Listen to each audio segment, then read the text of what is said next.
नमस्कार बच्चों। तो देखो हम बात करते हैं नेक्स्ट टॉपिक की कि EMF electromotive force, terminal voltage और इंटरनल रेजिस्टेंस ऑफ सेल क्या होता है बच्चों। ये काफ़ी फेमस टॉपिक है और एग्जाम के अंदर हर साल आता है। और इन दोनों में डिफरेंस क्या है, सबसे पहले बात करते हैं बच्चों कि इलेक्ट्रोमोटिव फोर्स होता क्या है। देखो बच्चों, एक तो होता है potential difference. Potential difference ohm's law के अकॉर्डिंग आपने पढ़ लिया, V equal to I R. तो जो V होता है वो टर्मिनल वोल्टेज होता है। किसके अक्रॉस होते हैं बच्चों? वो एक्सटर्नल रेजिस्टेंस के। जैसे एग्जांपल में बच्चों, ये एक एक्सटर्नल रेजिस्टेंस है बच्चों R, ये आपका एक से बच्चों वोल्टेज मान रहे हैं, ठीक है। ये है ओपन की। इस कंडीशन में ये क्या है बच्चों? ओपन की। इस कंडीशन में करंट फ्लो होगा या नहीं होगा? करंट फ्लो नहीं होगा। तो कितने इलेक्ट्रोड है बच्चों? दो, एक प्लस का भाई, एक माइनस का। तो ठीक है। तो ये क्या कह रहा है आपका इलेक्ट्रोमोटिव फोर्स क्या होता है? इलेक्ट्रोमोटिव फोर्स होता है बच्चों potential difference between two electrode, दो ये electrode, terminal of a cell, किसी सेल के, when no current flow open circuit, कि ओपन सर्किट में से जो करंट फ्लो नहीं होता है बच्चों उसको क्या बोलते हैं? ईएमएफ। कहने का मतलब ये है हिंदी में कि बच्चों ओपन सर्किट के अंदर जो करंट फ्लो नहीं होता है, जो आपने यहाँ पे वोल्टेज लगाई है, इसको ही ईएमएफ कहते हैं। क्या कहते हैं? ईएमएफ। सर दोबारा बताओ क्या होता है बच्चों? इलेक्ट्रोमोटिव फोर्स का मतलब होता है कि ओपन सर्किट के अंदर करंट ड्रॉ नहीं होता है, तो इस कंडीशन में आपने जो सेल लगाया है उसको हम ईएमएफ कहते हैं। डेफिनेशन बच्चों, potential difference between two electrode, ठीक है, टर्मिनल ऑफ ए सेल। देखो ये रहा terminal of cell, no current flow, current flow नहीं होगा, ठीक है, क्योंकि यहाँ पे ओपन सर्किट है। This is called EMF. EMF को बच्चों ई से लिखते हैं, देखो ई से, और यूनिट वोल्ट होती है बच्चों। क्या होती है? वोल्ट, ठीक है, वोल्ट होती है। क्या होती है? वोल्ट। ओपन सर्किट में से जो करंट फ्लो नहीं होता उसे क्या बोलते हैं हम? उसे बोलते हैं बच्चों ईएमएफ, इलेक्ट्रोमोटिव फोर्स। शॉर्टकट क्या बोलते हैं इसको? इलेक्ट्रोमोटिव फोर्स, ईएमएफ मान लिया सर, ठीक है। अब जैसे भी इसको क्लोज्ड कर देंगे बच्चों तो करंट फ्लो होने लग जाएगा इसमें। ये करंट जाने दे तो ये करंट मल्टीप्लाई में ये एक्सटर्नल रेजिस्टेंस, इसको बोलते हैं टर्मिनल वोल्टेज। किसके अक्रॉस होता है ये? एक्सटर्नल रेजिस्टेंस के। तो अक्रॉस टू एक्सटर्नल रेजिस्टेंस। बच्चों इसमें क्या फर्क है?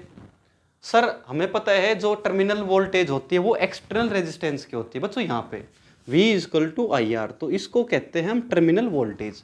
टर्मिनल वोल्टेज का मतलब पोटेंशियल डिफरेंस ही होता है बच्चों, ठीक है। कि इसका सिंबल क्या है बच्चों? टर्मिनल वोल्टेज का सिंबल V, यूनिट बच्चों वोल्ट ही होती है। यूनिट क्या है? वोल्ट ही है बच्चों। तो इसकी डेफिनेशन टर्मिनल वोल्टेज क्या होता है? Across to external resistance known as terminal voltage बच्चों। मतलब ऐसी वोल्टेज जो एक्सटर्नल रेजिस्टेंस के अक्रॉस होती है उसे बोलते हैं हम टर्मिनल वोल्टेज। और जो ओपन सर्किट में जो करंट फ्लो नहीं होता उस कंडीशन में आपका ईएमएफ होता है। ईएमएफ को ई से लिखते हैं, यूनिट आपकी वोल्ट है, ठीक है। आगे बच्चों सुन में, ओपन सर्किट में करंट फ्लो नहीं होता, जहां पे वो सेल होता है उसको बोलते हैं ईएमएफ। और जो जैसे हमने क्लोज की करते हैं तो करंट फ्लो होने लग जाता है, तो वोल्टेज जो एक्सटर्नल रेजिस्टेंस के अक्रॉस होती है उसको बोलते हैं टर्मिनल वोल्टेज। टर्मिनल वोल्टेज का दूसरा नाम होता है बच्चों पोटेंशियल डिफरेंस, ठीक है। हो गया सर। अब सर इसमें डिफरेंस बताओ कि इसकी यूनिट भी वोल्ट है, इसकी यूनिट भी वोल्ट है, तो इसमें क्या अंतर है भाई? डिफरेंस बिटवीन ईएमएफ और टर्मिनल वोल्टेज, ये इस साल आ रहा था 2023 में सीबीएसई, कि डिफरेंस क्या होता है बच्चों बताओ ईएमएफ और टर्मिनल वोल्टेज में। तो बिल्कुल पहला तो ये है आपका point, it is remains constant. ये है हमेशा ही कांस्टेंट होता है बच्चों, लेकिन टर्मिनल वोल्टेज कांस्टेंट नहीं होता, ठीक है। ये कांस्टेंट होता है, ये कांस्टेंट नहीं होता। जैसे हमने सर्किट के अंदर जो सेल लगा दिया तो वो फिक्स हो जाएगा बच्चों, और जो हमने सेल यूज कर लिया उसको बोलते हैं टर्मिनल वोल्टेज, ठीक है। पहला point, it is measured by potentiometer. EMF को पोटेंशियोमीटर मापता है, लेकिन बच्चों टर्मिनल वोल्टेज को वोल्टमीटर मापता है, ठीक है। ये पोटेंशियोमीटर लास्ट टॉपिक है बच्चों इस चैप्टर का। It does not depend on the circuit resistance, ये एक्सटर्नल रेजिस्टेंस पे डिपेंड नहीं करता। लेकिन it's directly depends the resistance between 2 point of measurement. किसी भी 2 पॉइंट ले लो आप, जैसे मान लो यहाँ पे और यहाँ पे, तो यहाँ का पोटेंशियल मान लो V, इस पॉइंट का मान लो 0, तो किसी 2 पॉइंट के पोटेंशियल डिफरेंस पे ये डिपेंड करता है। Next point, it is always greater than to terminal voltage. बच्चों ये ईएमएफ बड़ा होता है और टर्मिनल वोल्टेज हमेशा छोटा होता है, ठीक है। फिर जो इलेक्ट्रोमोटिव फोर्स वो किसी कोज के कारण उत्पन्न होता है, प्रोड्यूस, ठीक है, और वो किसी इफेक्ट के कारण, इफेक्ट का मतलब प्रभाव बच्चों, ये कारण के होता है, ठीक है। तो ये है इसमें डिफरेंस बिटवीन ईएमएफ और टर्मिनल वोल्टेज। आ गया। अब बच्चों बात करते हैं हम इंटरनल रेजिस्टेंस की, इंटरनल रेजिस्टेंस ऑफ सेल। कि सर ये इंटरनल रेजिस्टेंस क्या होता है? देखो भाई, इंटरनल रेजिस्टेंस कहते हैं, रेजिस्टेंस का मतलब होता है प्रतिरोध, मतलब करंट को अपोज करना। मान लो आपके पास कोई सेल है, एक प्लस और एक आपका माइनस, तो जैसे भी इनमें से पता है, इसको बोलते हैं बच्चों इलेक्ट्रोलाइट, जहां पे ये मटेरियल डाल दिया इसको बोलते हैं इलेक्ट्रोलाइट, इनको बोलते हैं बच्चों इलेक्ट्रोड। क्या बोलते हैं? इलेक्ट्रोड। तो जैसे भी इनको सेल, जैसे दो, एक प्लस और एक माइनस हो गया, तो करंट का जो ट्रांसफर होगा बच्चों, करंट फ्लो होगा पॉजिटिव से नेगेटिव। इनमें जो इस वाले के इलेक्ट्रॉन इस तरफ आएंगे, करंट इस तरफ जाएगा, तो सेल के अंदर जो करंट का अपोजिशन होता है उसे बोलते हैं हम इंटरनल रेजिस्टेंस। क्या बोलते हैं? Internal resistance. तो इंटरनल रेजिस्टेंस होता क्या है बच्चों? किसी सेल के अंदर जब करंट का जब ट्रांसफर होता है, जो पार्टिकल्स या कुछ भी जो मटेरियल इनको जो अपोज करता है, उसे हम इंटरनल रेजिस्टेंस कहते हैं, मतलब आंतरिक रेजिस्टेंस, प्रतिरोध। तो डेफिनेशन क्या होगी बच्चों? कि the resistance offered by the material of electrolytes to flow of current inside the cell. कि इलेक्ट्रोलाइट मटेरियल के अंदर जो करंट फ्लो होता है, तो वहाँ पे जो करंट का जो अपोजिशन करता है उसे ही हम इंटरनल रेजिस्टेंस कहते हैं। और इंटरनल रेजिस्टेंस को बच्चों छोटे आर से, स्मॉल आर से रिप्रेजेंट करते हैं, ठीक है। और इसकी यूनिट ओम्स होती है। क्या होती है बच्चों? ओम्स। किसी सेल के इनसाइड के अंदर जो इलेक्ट्रोलाइट के अंदर जो करंट फ्लो होता है, उसमें जो करंट का पोजीशन होता है बच्चों, उसे हम क्या बोलते हैं? Internal resistance. इसकी यूनिट होती है बच्चों ओम्स। और इंटरनल रेजिस्टेंस हमेशा ही सीरीज में लगता है बच्चों। क्या लगता है? सीरीज में। जैसे हमने यहाँ पे लगा दिया, ये है इंटरनल, वो एक्सटर्नल है, ठीक है। सर अब बताओ कि डिपेंड किस पे करता है इंटरनल रेजिस्टेंस, किस पे डिपेंड करता है? देखो बच्चों बता रहे हैं कि सर इंटरनल रेजिस्टेंस किस पे डिपेंड करता है। तो बच्चों सबसे पहले बात करते हैं internal resistance of a cell depend, कि किस पे डिपेंड करता है। बच्चों एक छोटी सी ट्रिक है ये, आर का मतलब इंटरनल रेजिस्टेंस, प्रोपोर्शनल, डी का मतलब बच्चों मैं बता रहा हूँ क्या होता है, DCATN। ये मन गढ़ंत ट्रिक है बच्चों, इससे ये पता चल जाएगा आपको किसके ऊपर क्या इफेक्ट होता है। तो सबसे पहला है बच्चों internal resistance directly proportional to distance between two electrode, distance between two electrode, कि दो इलेक्ट्रोड की बीच की दूरी पर, अगर मान लो दो इलेक्ट्रोड की बीच की दूरी को हमने इंक्रीज कर दिया, तो इंटरनल भी भाई इंक्रीज होगा, ठीक है। डी का मतलब है डिस्टेंस बिटवीन टू इलेक्ट्रोड को इंक्रीज कर दिया, तो इसका मतलब है वो भी इंक्रीज होगा 100%। फिर बच्चों सेकंड की बात करते हैं इंटरनल डायरेक्टली टू, सी का मतलब कंसंट्रेशन। किसी सेल की कंसंट्रेशन को अगर आप बढ़ा दोगे तो इसका इंटरनल भी बढ़ेगा, बट उसका आयनाइजेशन बच्चों कम होगा। सर ये क्या होता है? कंसंट्रेशन और आयनाइजेशन समझाओ। बच्चों मान लो एक सेल का पॉजिटिव, एक सेल का नेगेटिव, जब वो आयंस को जब ट्रांसफर करते हैं, तो जिस प्लेट का एरिया ज़्यादा होगा वो आराम से आयंस को ट्रांसफर कर लेंगे। जितना एरिया आपका ज़्यादा हो जाएगा तो इंटरनल उतना कम हो जाएगा। जैसे मान लो ये अगला जो पॉइंट है ये है। लेकिन बच्चों आयनाइजेशन का मतलब है कितना आयन चिपक गया एक प्लेट से दूसरी प्लेट पे। अगर आपका आयनाइजेशन आपका इंक्रीज होगा तो कंसंट्रेशन उसकी डिक्रीज होगी। तो मतलब इनवर्सली होता है भाई, ठीक है। Internal increase, concentration increase, but ionization decrease, उससे अपोजिट होता है रेसिप्रोकल। तीसरा बच्चों इंटरनल इनवर्सली टू एरिया, जितना एरिया प्लेट का ज़्यादा होगा इंटरनल उतना कम होगा, ए से एरिया। नेक्स्ट है बच्चों T फॉर टेम्परेचर, जितना आप टेम्परेचर को बढ़ाओगे उतना इंटरनल कम होगा सेल का, ठीक है। लास्ट है बच्चों नेचर ऑफ इलेक्ट्रोलाइट, सेल अगर जितना आपका मोटा होगा उतना ही इंटरनल कम होगा, करंट मतलब अच्छा जाएगा बच्चों। तो internal inversely to an, nature of electrolyte. अगर सेल आपने लिया है थिकर, बड़ा सेल, तो भाई इंटरनल कम तो करंट मैक्सिमम जाएगा। आगे बच्चों समझ में, कि कौन कौन से फैक्टर होते हैं जिस पे इंटरनल डिपेंड करता है। Distance between two electrode, internal भी इंक्रीज हो जाएगा। C4 कंसंट्रेशन ज़्यादा, इंटरनल ज़्यादा, लेकिन आयनाइजेशन इससे डिक्रीज होगी। एरिया बढ़ेगा तो इंटरनल आपका कम हो जाएगा। आपको पता है जितनी बड़ी प्लेट होगी आपकी, जितनी बड़ी प्लेट होगी, आयंस इजीली मूव करके उसके अंदर चिपक जाएंगे बच्चों, तो इंटरनल उतना कम होगा, करंट उतना ज़्यादा हो जाएगा। टेम्परेचर जितना ज़्यादा, इंटरनल उतना कम हो जाएगा। ठीक है, internal inversely to nature of electrolyte. जितना सेल, जैसे मान लो आपने एक सेल ये लिया है, एक लेट मान लो सेल ये है, तो किसकी नेचर ऑफ इलेक्ट्रोलाइट बड़ी अच्छी होगी भाई? इसकी ज़्यादा, इसकी कम। तो इसका तो ज़्यादा होगा, इंटरनल इसका क्या हो जाएगा? कम। इस वाले की नेचर ऑफ इलेक्ट्रोलाइट कम है तो इंटरनल इसका ज़्यादा।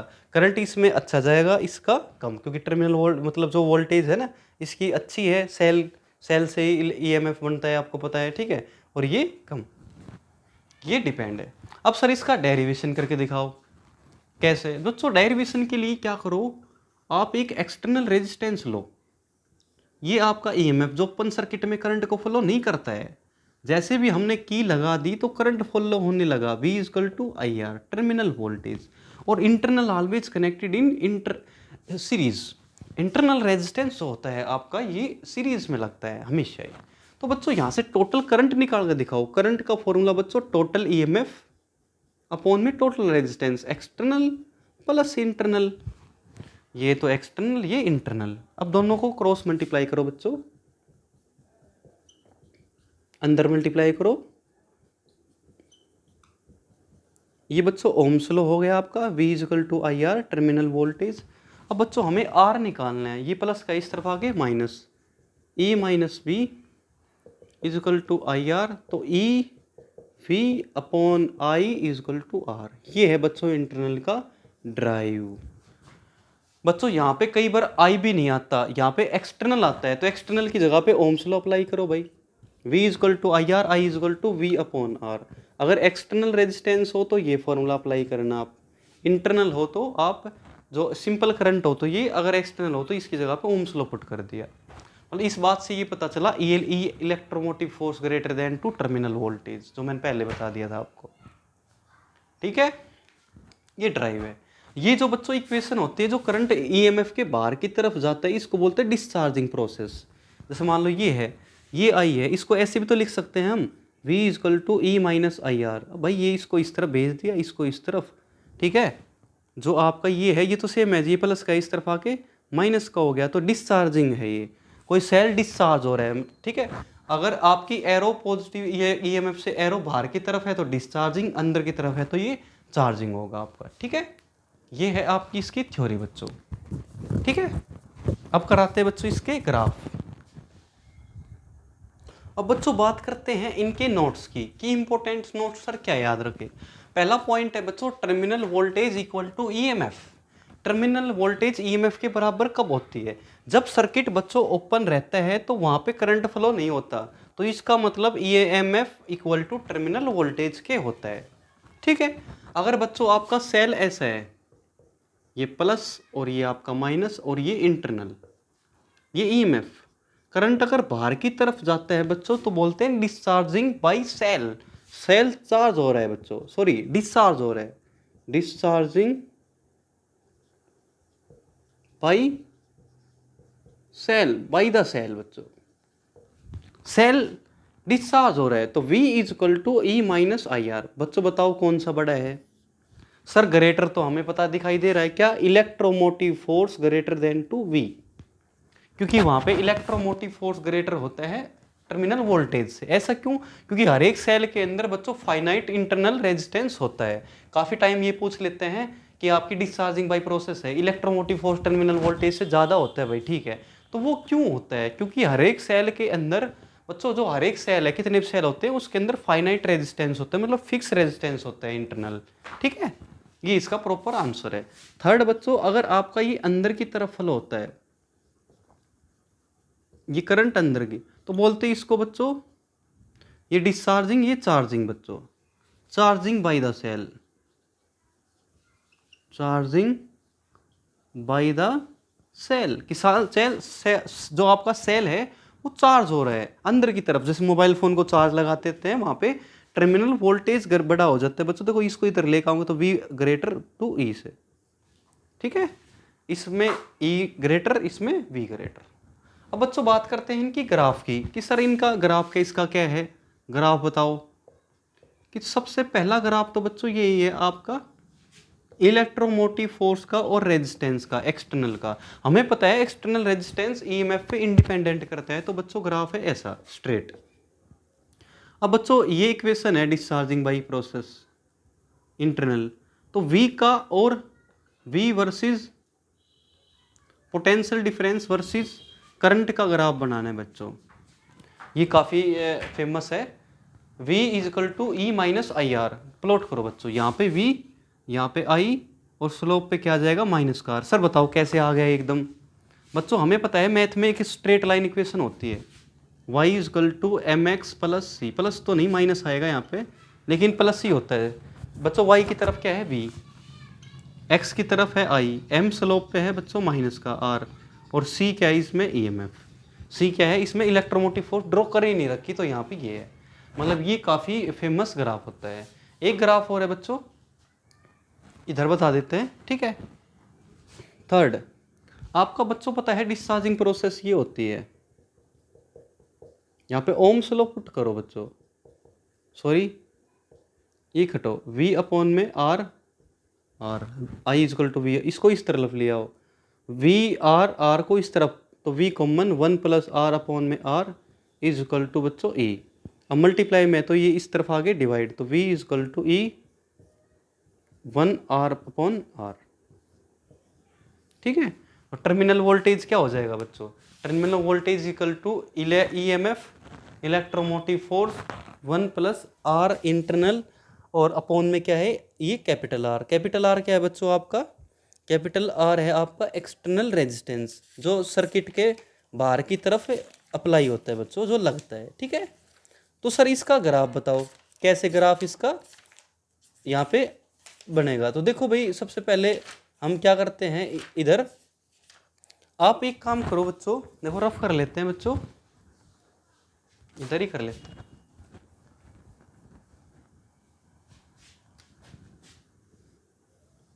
V का और R का बच्चों, अगर पहला स्टेप R बराबर R को ले लेते हैं हम, R बराबर R के ले लेते हैं, तो EMF तो टर्मिनल वोल्टेज है वो इलेक्ट्रोमोटिव फोर्स का हाफ हो जाएगा बच्चों। अगर हम R को इनफाइनाइट ले लेते हैं बहुत ज़्यादा, तो V बराबर E के हो जाएगा, मतलब टर्मिनल वोल्टेज इसके कब बराबर होगा, जब एक्सटर्नल बहुत ज़्यादा होगा। तो बच्चों देखो ये तो है आपका, ये तो है बच्चों आपका जब R इक्वल टू R, तो V बराबर E के भाई, E/2 सॉरी E/2 हाफ के। अगर आपने R ले लिया इनफाइनाइट, तो इसी पॉइंट पे V बराबर किसके होगा, EMF के, इलेक्ट्रोमोटिव फोर्स पे। ये काफ़ी फेमस ग्राफ होता है बच्चों। देखो दोबारा बता रहा हूँ क्या कंडीशन है इसकी, अगर इंटरनल एक्सटर्नल के बराबर हो जाता है तो टर्मिनल वोल्टेज EMF का हाफ हो जाता है। याद रखना बच्चों, न्यूमेरिकल में करेंगे हम, इसका हाफ हो जाता है। बट आपने एक्सटर्नल रेजिस्टेंस को इनफाइनाइट कर दिया, तो इसी पॉइंट पे टर्मिनल बराबर होता है EMF के, टर्मिनल बराबर किसके होता है, इलेक्ट्रोमोटिव फोर्स के। तो बच्चों ये 3 ग्राफ है, काफ़ी एग्जाम के अंदर आते हैं, इनकी आप प्रैक्टिस करना, ठीक है। इन टॉपिक की प्रैक्टिस करना बच्चों। कल स्पेशल इनके न्यूमेरिकल्स होंगे बच्चों, EMF के, terminal voltage and internal resistance के न्यूमेरिकल्स, ठीक है। Thank you.